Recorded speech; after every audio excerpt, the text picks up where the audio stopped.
Assalamualaikum and a very good morning. My name is Muhammad Fizudin bin Muhammad Nizam, and I will resume our group presentation for statistic case study. For our content is random variable data type, probability value, situation of binomial or Bayesian or normal distribution case, sampling distribution, estimation, hypothesis testing, and simple linear regression model. In general, educators believe that class attendance has a considerable impact on course achievement, all other conditions being equal. And education researchers choose a multiple-part basic computer science course at a large university to evaluate the relationship between attendance and performance. Throughout the semester, the course instructor agreed to keep an accurate record of attendance.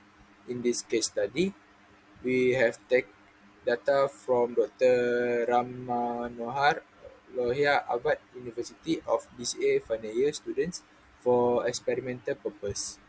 Here we have taken 30 students randomly out of 60 students at the end of the semester. This is our group members.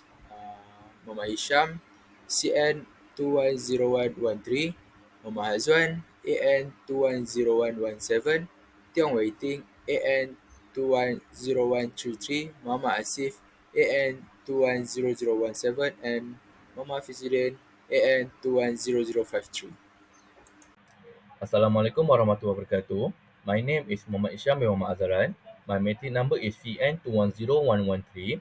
Okay, today I will like to present about the chapter 3, the sampling distribution. Okay, if you can see, the first table we collect is about the end semester score attendance from the 30 student. Okay, next we going to the second table. The second table is about the frequency and the range of semester score. We divide to the 8 range, that first 20 to 29, 30 and 39, and the lastly is 90 to 99. Okay, the population of the average attendance of the end semester score has mean 3.8 and standard deviation is 1.36. The sample taken from the population is 30 students. Okay, the question is, what is the probability that the sample mean between 3.7 and 3.9? Okay, next we going to the calculation.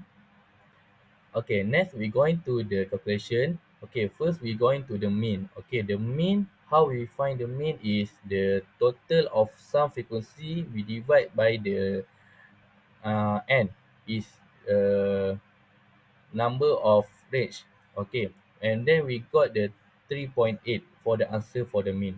Okay, next we going to the standard deviation. The standard deviation is very tricky.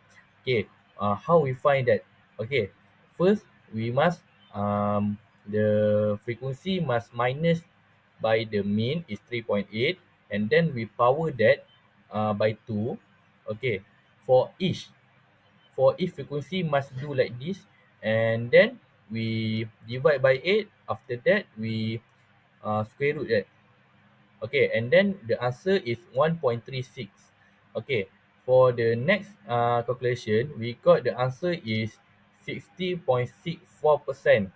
Okay, if you can see, that is the graph for the result of the answer. Okay, that's all from me. Thank you. For chapter estimation, I have choose one example for this topic. There is the table that contain the end semester score and the student. In the table, they show the student and semester score and x minus x bar squared. For question 1, find the estimate for mean, variance and standard deviation for the student and semester score. So the answer, we should find the mean first. For the mean, we sum up of the total and semester score, and then we divide it into the total student, 30. So we can get mean equal to 78.57.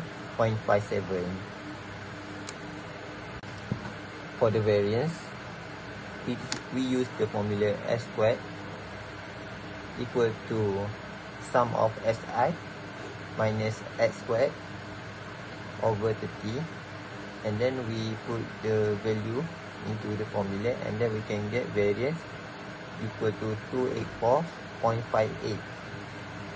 And then for the standard deviation, we use the formula standard deviation, and then we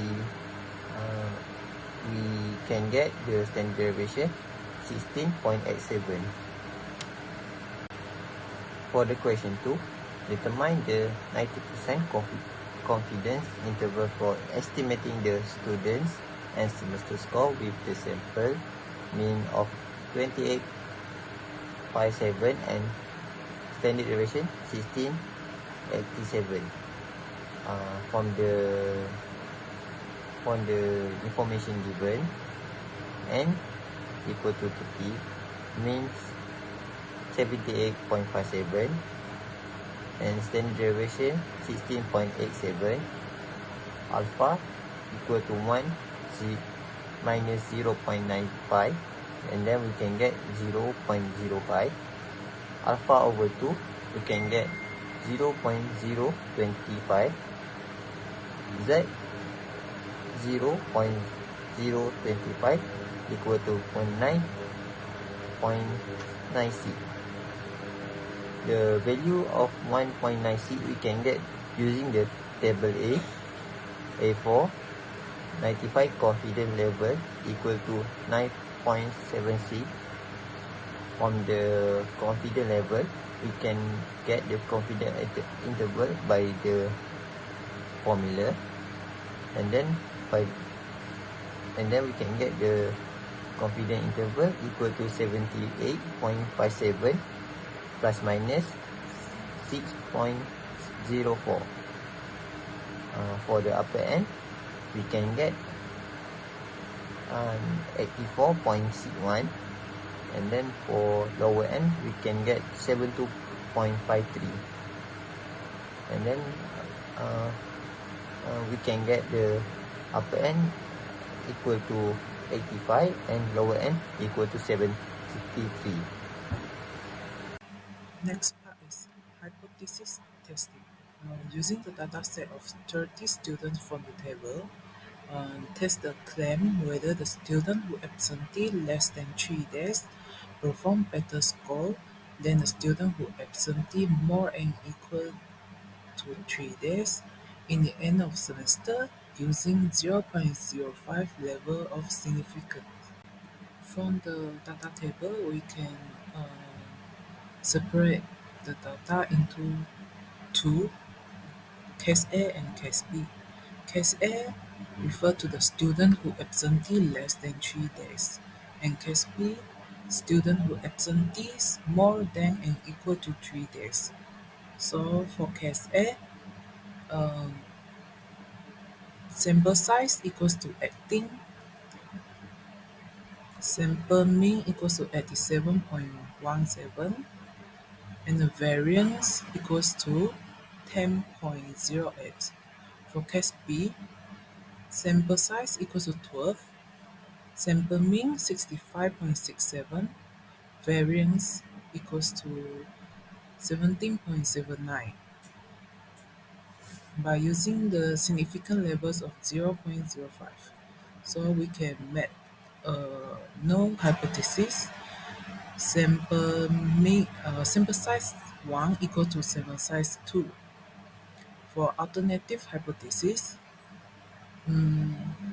sample size 1 is greater than sample size 2. So in this case, we will use one-tail distribution and z-test.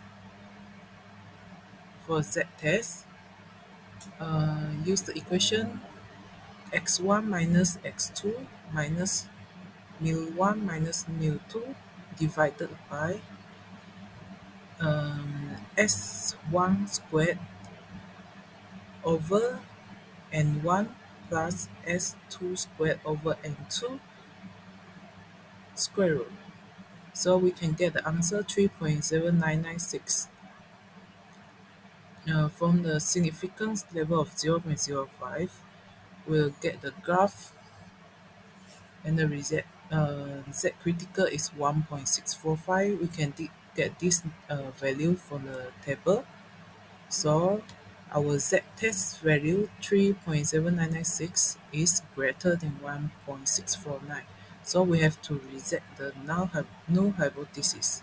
So we can conclude that there is enough evidence to support the claim that students who absentee less than 3 days perform better score than a student who absentee more than and equals to 3 days in the end of semester using significant level of 0.05. Assalamualaikum warahmatullahi wabarakatuh.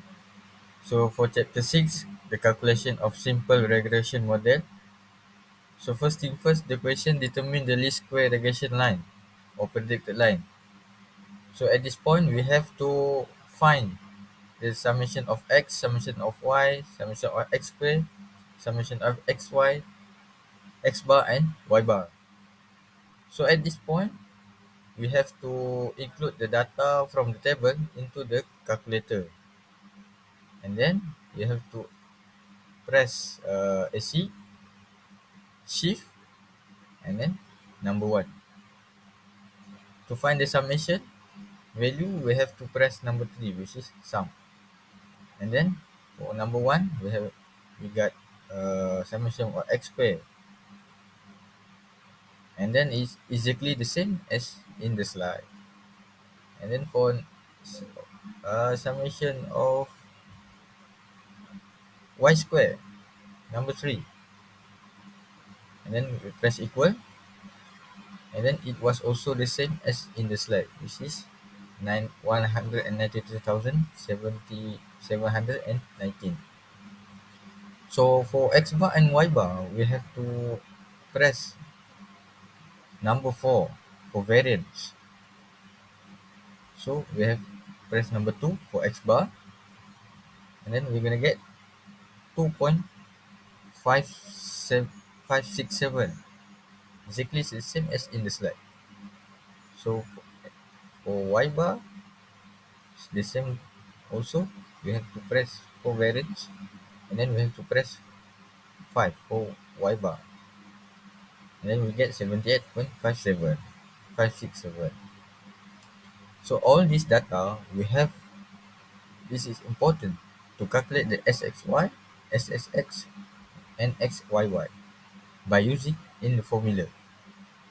After that, we have to calculate the beta naught and beta 1 value for, and then we have to calculate the y predicted value, the predicted line value, after we got the beta 1 and beta naught value, and then we got the equation of predicted line.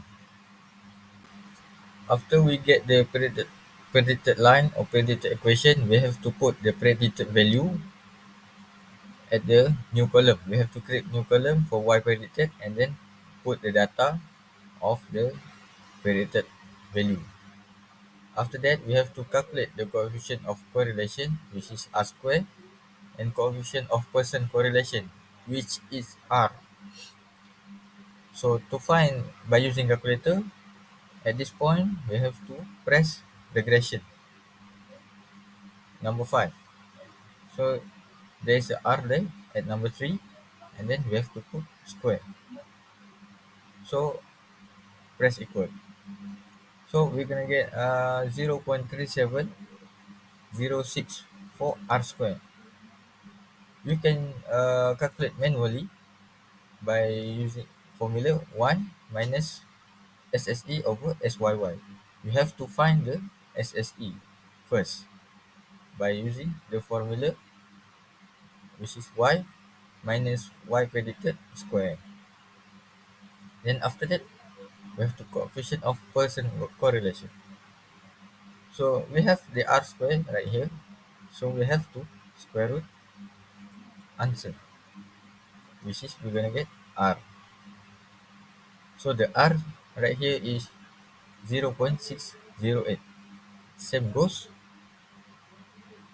same goes to the calculated by using manually. So the percent correlation between the variable is positively not strong because it only has 0.6 or 61% only. So that's all from me. Thank you.